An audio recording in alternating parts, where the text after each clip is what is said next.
छोटे भाई ने प्रणाम किया, बड़े भाई ने भी जो उसका था अधिकार दे दिया। दोनों प्यार मोहब्बत से अलग अलग हो गए। लेकिन बात क्या थी, दोनों के बीच में क्या गया? कपट। बड़े भाई के अंदर क्या गया? कपट। इसलिए कहता हूं परिवार आपका छोटा सा है, छोटी सी जिंदगी है, बिना छल कपट के जिंदगी जी लिया करो। क्या तेरा क्या मेरा। गौरी गोपाल में देखो 30,000 लोग भोजन करते हैं, सब लोगों को एक सा भोजन मिलता है, सबको रोटी में घी लगकर मिलता है, दाल चावल सब्जी रोटी। जो चावल मैं स्वयं खाता हूँ वही चावल अन्य क्षेत्र में 30,000 लोगों को पर डे बंटता है। मैं कुछ खाऊं आपको कुछ खिलाऊं तो एक कपट हो जाएगा ना। आप अपने घर पे कैसी दाल खाते हो, बिल्कुल पतली कि थोड़ा गाढ़ी, थोड़ा ठीक, आप वैसे ही दाल यहाँ की देखना है ना। जो घर पे आप खाते हो ना उसी क्वालिटी की दाल है यहाँ, आप चेक करना, उसी क्वालिटी की सब्जी है, उसी क्वालिटी का बासमती का चावल है, चेक कर लीजिएगा। देसी घी लगी रोटियां हैं, चेक कर लीजिएगा। आप में से कितने लोगों ने प्रसादी पाई गौरी गोपाल जी की रसोई में? दाल सब्जी अच्छी थी कि नहीं? सोचिए, आपके घर में 10 लोगों का परिवार है, 5 लोगों का परिवार है, उसमें भी आप कपट कर लेते हो, उसमें भी तेरा मेरा। कितना खाएगा छोटा बच्चा या छोटा भाई, कितना खाएगा? गौरी गोपाल में बिना कपट के देखो सबकी सेवा। हमारी 317 वृद्ध माएँ हैं, किसी माँ के साथ कोई भेदभाव नहीं होता। सारी माँओं को, हमारी माँओं को जो खाना है सब जो मिलेगा सबको मिलेगा। आज हमारी माँओं का मन था कि चाट खाना है, नाश्ते में हमारी मैया ने चाट बंटवाया और सभी माँओं को चाट, नाश्ते में टिक्की, सबके लिए एक सा व्यवहार है। आप भी ना ये कपट भगवान अच्छा नहीं मानते, ये सब कचरा निकाल के बाहर कर लो, निष्कपट हो जाओ। अच्छा एक बात बताओ, दर्पण में यदि धूल जमी हो तो क्या दर्पण में चित्र दिखता है? उत्तर दो। दर्पण में धूल जमी हो तो चित्र दिखता है? मैया पूछ के बताओ, दिखता है चित्र? किससे बात करो। हाँ पूछो, दिखता है? पूछो, दर्पण में धूल जमी हो चित्र दिखता है? पूछो। अब जरा सोचिएगा, दर्पण में यदि धूल है, चित्र नजर नहीं आता तो क्या करना पड़ेगा? उस धूल को जोर से धूल हटाइए, चित्र नजर आएगा। ऐसे ही आपके हृदय के दर्पण में कपट की धूल जमी है, ये कपट की धूल हटाइए तो मन मंदिर में ही भगवान का दर्शन हो जाएगा। वो भगवान बाहर प्रकट ना होगा, यहीं प्रकट, जैसे दर्पण में आपका चित्र प्रकट हो जाता है। बस साफ होना चाहिए दर्पण, ऐसे मन साफ हो तो भगवान यहीं प्रकट होते हैं, बाहर कहीं ना मिलेगा आपको। मोकू कहाँ तो ढूंढे बंदे, मैं तो तेरे पास में, ना काशी में, ना काबा में, ना रहता कैलाश में, खोजी होए तुरंत मिल जाऊं पल भर की ही तलाश में। मोकू कहाँ तो ढूंढे बंदे, मैं तेरे विश्वास में। यदि विश्वास है तो भगवान है। इसलिए कहता हूं कि वो कपट का परित्याग करके गंदगी हटाओ और निर्मल मन कर लो। क्या कर लो?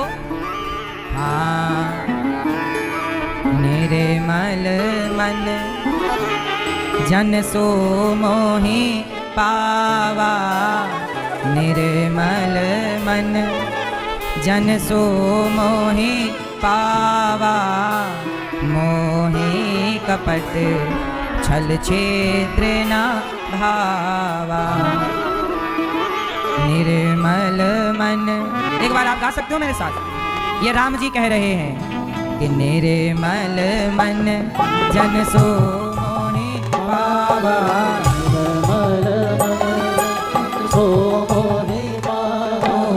निर्मल मन जन सो मोहि पावा, निर्मल मन जन सो मोहि पावा, मोहि कपट छल छेद्र न भावा, मोहि कपट छल छेद्र न भावा। निर्मल मन, तो भगवान को कौन सा मन चाहिए? मैया बिल्कुल निष्कपट। इसलिए आप मैया बिल्कुल निष्कपट हो जाओ, कोई छल कपट ना रखा करो। बेटा देखो, बच्चे तो बच्चे होते हैं, बेटा चाहे तुम्हारा हो या तुम्हारा, बच्चे तो सब बच्चे हैं, सारे बच्चों के साथ एक साथ। अब सोचिए, गौरी गोपाल गुरुकुल में 150 बच्चे पढ़ते हैं और जिस गुरुकुल में 150 बच्चे पढ़ते हैं उसी गुरुकुल में ये दास अनिरुद्ध को भी भगवान ने 2 बच्चे दे। उसी गुरुकुल में ये दोनों बच्चे भी वहीं पढ़ते हैं। जो भोजन वो बच्चे करते हैं 150 वहाँ गुरुकुल में, जैसी व्यवस्था उन बच्चों की है वैसी ही व्यवस्था में इन बच्चों को भेजकर वो भी वहीं रहते हैं, तो ये भी वहीं रह करके पढ़ते हैं। जो गुरुजन उन बच्चों को पढ़ाते हैं वही गुरुजन इन बच्चों को पढ़ाते हैं। कोई कपट नहीं कि इन बच्चों के लिए अलग, उन बच्चों में, उन बच्चों में, इन बच्चों में कोई भेद, एक सा व्यवहार उनके साथ इनके साथ एक साथ। आप चेक कर सकते हैं ये सारी चीजें, कोई भेद नहीं है साहब। सोचिए जो गुरुकुल मैंने बनाया है, दास अनिरुद्ध ने बनाया, उस गुरुकुल में बच्चों को हम जो पढ़ाते हैं, जो आचार्य जो शिक्षक उन बच्चों को पढ़ाते हैं वही शिक्षक इन बच्चों को, कोई अलग से व्यवस्था नहीं है। जो वहां के बच्चे खाते हैं वही ये भी खाते हैं। ये बच्चे भी अपने खाने की थाली खुद धुलते हैं, वो बच्चे भी अपने खाने की थाली खाओ। और खाने से पहले यहाँ का नियम है कि एक दिन महीने में सारे बच्चों को पहले खिलाओ। आज आपकी ड्यूटी है सबको परोसने की, फिर कल आपकी ड्यूटी है, परसों आपकी ड्यूटी है, परसों आपकी ड्यूटी है। सबको क्या करना है? भोजन परोसना है, परोसना है। और सब बच्चे जब खाएंगे तो परोसने वाला आखिरी में खाएगा। तो 4 बच्चों की ड्यूटी लगती है, तो 1 महीने में उनका नंबर आता है। 150 बच्चे हैं ना, तो 4 बच्चे की ड्यूटी लगी, तो अगला नंबर उसका 20-25 दिन में ही लौटेगा, और जल्दी भी आ सकता है, वो आप देख लीजिएगा। तो कहने का अर्थ ये है कि बच्चे भोजन करने के बाद अपनी थाली स्वयं धुलते हैं, तो ये बच्चे भी अपनी थाली स्वयं धुलते हैं। इनकी भी ड्यूटी लगती है, तुम भी पहले परोसो फिर खाना। तो दास अनिरुद्ध को जो 2 बच्चे भगवान ने दिए हैं, वो बच्चे भी गौरी गोपाल गुरुकुल में जो 150 बच्चे गरीब परिवार के बच्चे रहते हैं, जिनके माँ बाप बड़े असमर्थ हैं, जो यहाँ रहकर बच्चे वेद पुराण पढ़ते हैं, गुरुकुल की परंपरा, वही व्यवहार इन बच्चों के साथ, उन बच्चों के साथ। जो जिस कमरे में जैसी व्यवस्था में वो बच्चे सोते हैं, वैसी व्यवस्था में ये बच्चे भी सोते हैं। वो 4 बजे उठेंगे तो ये भी 4 बजे उठेंगे, वो 8 बजे 9 बजे सोएंगे तो ये भी सोएंगे। मतलब सोचिए, आप 2-4 बच्चों में कपट कर लेते हो। हमारे पास 150 बच्चे हैं, गुरुकुल में पढ़ते हैं, जिन बच्चों से हम 1 रुपए फीस नहीं लेते, रहना फ्री, खाना फ्री, पढ़ना फ्री। हमसे किसने कहा था कि ये करो? किसी ने नहीं कहा, किसी ने दबाव नहीं बनाया। इंसानियत के नाते हम इस देश के लिए क्या कर सकते हैं, सोचिएगा जरूर। अनिरुद्धाचार्य जो कर सकता है इस देश के लिए, वो करके जाएगा इस देश के लिए। अच्छा, गुरुकुल में आज मेरे द्वारा यदि 150 बच्चे पढ़ जाएं तो बुराई क्या है? इसलिए मैं भेद नहीं करता। 150 बच्चों में, 317 माओं में, आप 2-5 परिवार के सदस्य क्या हैं आपके घर में, उन्हीं में आप छल कपट चालू कर देते हैं। ये जेठानी का लड़का है, ये देवरानी का, ये मेरा है, ये मेरा नहीं है। ये क्या बात हुई? सब तुम्हारे हैं। आपके परिवार में 4 बच्चे हैं, 6 बच्चे हैं, टोटल मिला के 8 बच्चे हैं, सब आपके हैं। क्या भेद होना चाहिए कि ये मेरी बेटी है, ये मेरी बेटी नहीं है? ये छोटी बुद्धि ना डिलीट कर दो, ये बुद्धि। और सब मेरा है, सब मेरे हैं, सबके प्रति अपनापन रखो, खिलाओ पिलाओ निष्कपट भाव से। निर्मल मन, मन कैसा हो? जोर से, निर्मल। और जिस दिन आपके अंदर से कपट हट जाएगा ना, तो भगवान की खोज करने मंदिर नहीं जाना पड़ेगा, आपके मन मंदिर में ही भगवान आपको दर्शन देने प्रकट हो जाएंगे। समझ में आ रही है बात? तो गौरी गोपाल, चाहे गुरुकुल हो चाहे वृद्धाश्रम हो, यहां सबके लिए व्यवस्थाएं एक सी है। प्रिय भक्तों, भगवान ने दूध पिया, जहर भी पी लिया, पूतना के प्राण पीने लग गए। पूतना चिल्लाई, बालक छोड़ दो, छोड़ दो। भगवान बोले, मौसी जी, हम जल्दी से पकड़ते नहीं है किसी को, और पकड़ लें तो फिर कभी भगवान पकड़ते हैं, भगवान कभी छोड़ते नहीं हैं। इसलिए आप भी भगवान को अपना हाथ आगे कर दीजिए, प्रभु आप पकड़ लीजिए, मैं आपको नहीं पकड़ूंगा। मैया, कौन मैया लड़ रही हैं? तो आप भी भगवान को क्या कर दीजिए, अपना हाथ आगे। प्रभु आप पकड़िए, मैं आपको नहीं पकड़ूंगा, आप मुझे पकड़िए। भगवान ने पूतना का उद्धार। अच्छा, पूतना पापिनी है कि पुण्यात्मा? पूतना पापी है, पापिनी है ना, कि पुण्यात्मा है? जहर पिलाने आई है भगवान को, लेकिन भगवान ने उस पापिनी पूतना को भी तार दिया। बड़े बड़े साधु संतों को जो गति मिलने वाली थी, पूतना को सहज में मिल गई। भगवान से पूछा गया कि प्रभु, पूतना को आप नरक भेजते ना, तार क्यों दिया? भगवान बोले पूतना कैसी भी थी पर आई तो मेरे पास है ना, मुझे गले लगा रही है, आखिर वो जहर ही सही पर पिला तो दूध ही रही है ना, और जो दूध पिलाए वो माता है। जो मेरी शरण में आए वो कितना भी बड़ा पापी हो, मैं उसके दोष नहीं देखता, मैं उसके गुण देखकर तार देता हूँ। तो भगवान कभी भक्त का अपराध नहीं देखते, पापी से पापी को भी भगवान तार देते हैं। अच्छा, भगवान में और देवताओं में थोड़ा सा अंतर है। अब देवताओं की एक बात आपको बताऊं कि नंद बाबा इंद्र की पूजा करते थे हर साल। किसकी पूजा करते थे भैया? इंद्र की।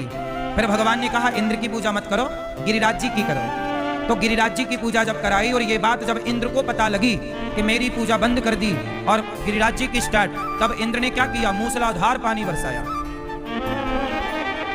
अब इंद्र को ये तो सोचना चाहिए ना कि सालों से तुम्हारी पूजा करी, एक साल नहीं करी, तुम गुस्सा हो गए। तो देवताओं की पूजा भूल जाओगे तो गुस्सा हो जाएंगे, पर भगवान को तुम भूल भी जाओगे तो भगवान कहेंगे कि भले मेरा भक्त भूल गया, लेकिन उसने जब भी मुझे याद किया, धोखे से ही सही। अजामिल ने कब प्रभु को याद किया? धोखे से ना नाम निकल गया उसके मुंह से, नारायण। तो भगवान कहते हैं कि धोखे से भी कोई मुझे पुकार ले तो मैं उसके गुण देख लेता हूं, उसके दोष नहीं देखता और कृपा कर देता हूं। तो देवता तो मार डालने के लिए पानी बरसाते हैं, लेकिन भगवान कभी अपने भक्त पर नाराज नहीं होते। आप कितनी भी गलती करो, पर भगवान बड़े कृपालु हैं, जल्दी से नाराज नहीं होते। अच्छा, भगवान नाराज कब होते हैं आप बताओ भैया? चश्मा वाले भैया बताएंगे। बताओ भगवान नाराज कब होते हैं? कल बताया था मैंने, आप यहां बैठे थे तो मैंने कल आपको बताया था। बताओ भगवान नाराज कब होते हैं? बताओ, नहीं बताओगे?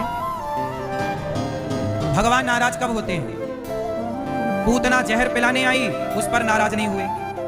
अजामिल जैसा पापी नाम ले लिया, नाराज नहीं हुए। पिंगला नाम की वैश्या को, वैश्याओं को ताड़ दिया, नाराज नहीं हुए। पर भगवान नाराज कब होते हैं आप बताओ?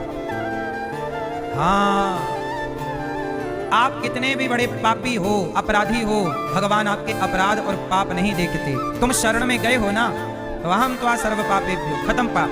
लेकिन भगवान नाराज तब होते हैं जब आप किसी भक्त का अपमान करते हैं। भगवान कहते हैं मेरा अपमान कर दो चलेगा, मेरे भक्त का नहीं। एक साधु जी जा रहे थे सड़क से और पानी बरस रहा था, मौसम बारिश का था, पानी सड़क में भरा था, सड़क में थोड़ा गड्ढा था। तो साधु जी बारिश का मजा ले रहे थे और इस गड्ढे से उछलकर उस गड्ढे पर छप छप छप छप पानी में खेल रहे थे, उछल रहे थे कि बगल से छाता लिए एक प्रेमी और प्रेमिका गुजरे। तो साधु जी छप छप उचक रहे थे, तो जैसी गड्ढे पर उचके तो पानी के छींटे जाकर उस प्रेमिका के कपड़ों में पड़ा। वो प्रेमी और प्रेमिका बगल से जा रहे थे, तो प्रेमिका के कपड़ों में जाके गिरा। तो उस प्रेमिका के प्रेमी ने एक जोर का थप्पड़, बाबा जी हे बुद्धा, एक तमाचा, देख के नहीं चलता, एक तमाचा मारा, चटाक। साधु जी चुप रहे, कोई उत्तर नहीं। भगवान की ओर देखा, वाह प्रभु, आज आपने हमें थप्पड़ पड़वाया, कोई बात नहीं, आपकी इसी में खुशी, आपकी खुशी हमारी। वो बाबा जी फिर अपना वही मस्ती करने लग गए, पानी में भूल गए। साधु याद नहीं रखते ना ज्यादा, तुम सम्मान करो अपमान करो, कहां उलझेंगे तुम्हारे अपमान और तुम्हारे सम्मान में। आगे बढ़ गए। लेकिन जरा सोचो कि जब तुम्हारी प्रेमिका को कपड़े में पानी के छींटे मारा, तो प्रेमिका को पानी के छींटे देखकर जब प्रेमी नाराज हुआ, तो उस भक्त का भी तो कोई प्रेमी है। जब तुम प्रेमी हो और अपनी प्रेमिका को जरा कष्ट नहीं देख सकते, कष्ट में, तो भला भगवान जैसा प्रेमी अपने भक्त को तुम थप्पड़ मारोगे, वो प्रेमी बर्दाश्त कर लेगा? अब ये साहब जैसे ही घर पहुंचा, सीढ़ी चढ़ रहा था, पांव फिसला, नीचे गिरा, सिर फूट गया, ऐसा लगा प्राण निकल गए, सांस रुकी सी लगने लगी। अब बोल, जो प्रेमिका उसकी प्रेमिका थी वो समझ गई कि ये संत का अपमान किए, लगता है उसी का ये दंड है। वो प्रेमिका दौड़ी दौड़ी उसी रास्ते गई। वो साधु जी वहां आगे मस्ती कर ही रहे थे पानी में, चरणों में जाके गिर पड़ी, महाराज क्षमा कर दो, मेरे सुहाग को मेरे से छीन मत लो, मेरा विवाह। साधु जी ने कहा कि मैंने क्या किया? बोले आपने ही कुछ शाप दे दिया। वो सीढ़ी से गिर गए और सांस रुकी सी है, कृपा करो, क्षमा कर दो। साधु जी ने कहा, पगली मैंने कुछ नहीं किया। जब तेरे यार को तेरा अपमान नहीं देखा गया तो मेरे यार को भी मेरा अपमान नहीं देखा गया। ये तो दो यारों की लड़ाई है, ना तू जानती ना मैं, ना तेरा कोई कसूर है ना तो मेरा कोई कसूर है। ये तो दो यारों की लड़ाई है, तेरा यार और मेरा यार। तेरे यार को तेरे कपड़ों में पानी के छींटे नहीं देखे गए तो मेरे यार को भी गाल में थप्पड़ नहीं देखा गया। तो ये दो यारों की लड़ाई है, मेरा कोई कसूर नहीं। चरणों में गिर पड़ी, महाराज आप कृपा करो। साधु जी ने प्रार्थना की कि मैं प्रभु से प्रार्थना ही कर सकता हूं। प्रभु से प्रार्थना की कि प्रभु इन्होंने गलती स्वीकार की, इस अपराध की सजा प्राण लेकर मत दीजिएगा प्रभु, इतना बड़ा दंड ना दीजिए, ये इतना भी बड़ा अपराध नहीं था, एक थप्पड़ ही तो मारा है उसने मुझे, कोई बात नहीं, आप तो परम दयालु हैं प्रभु, क्षमा कर दीजिए। और जैसे ही संत ने प्रार्थना की, वो लड़की वापस गई तो वो उसका प्रेमी उठकर बैठ चुका था। इसलिए कहते हैं बेवजह किसी को ना सताइएगा। संतों ने एक दोहा गाया है, दुर्बल को ना सताइए। आगे का पता है आपको? बताओ क्या है? हाँ, दुर्बल को ना सताइए, जाकी मोटी हाय। हाय मतलब बद्दुआएं, हाय मतलब शाप। दुर्बल मतलब कमजोर। दुर्बल मतलब मैया सुन लो मेरी माँ, किसको मत सताओ? दुर्बल को ना सताइए, कमजोर को ना सताना, कमजोर की मदद करो, ना सताओ जाकी मोटी हाय। छोटे बच्चों को नहीं पहनाते हाय चंद्रमा, आप लोग पहनाते छोटे छोटे बच्चों को गले में चांदी की हाय चंद्रमा ताकि नजर ना लगे। ये हाय मतलब बद्दुआएं, बचिएगा बद्दुआओं से बचिएगा, दुआएं लीजिए, दुआएं। ऐसा काम करिए कि आपको दुआएं मिलें, ऐसा काम मत करिए बद्दुआएं मिलें। ये बद्दुआएं मधुमक्खी की तरह सिर पे नाचती रहती हैं। जैसे आपने मधुमक्खी के छत्ते पर एक पत्थर मारा और जैसे ही मधुमक्खी के छत्ते पे पत्थर मारोगे, मधुमक्खी आपकी तरफ दौड़ेगी, बोलो हाँ कि ना, और आपके खोपड़ी पे नाचती रहेगी, मौका मिलते ही लिपट जाएगी आपसे। इतनी सी है मधुमक्खी, पर वो भी बदला ले लेती है, नहीं ले लेती? मौका मिल जाए तो मार डालती है मधुमक्खी। 150 लिपट जाएं और आपको काट दें तो आदमी निपट जाता है, टाइम से इलाज ना मिल पाए तो। बोलो हाँ, ये बात सही है कि गलत है? सोचिए जरा। जैसे आपने मधुमक्खी के छत्ते पर पत्थर मारा, दौड़ती है, ऐसे जब आप बद्दुआएं लेते हैं तो बद्दुआएं ही मधुमक्खी की तरह आपको वो डसती रहती है, और वो बद्दुआएं भारी पड़ती हैं आप पर, दिखती नहीं हैं पर होती तो हैं। इसलिए बचिएगा।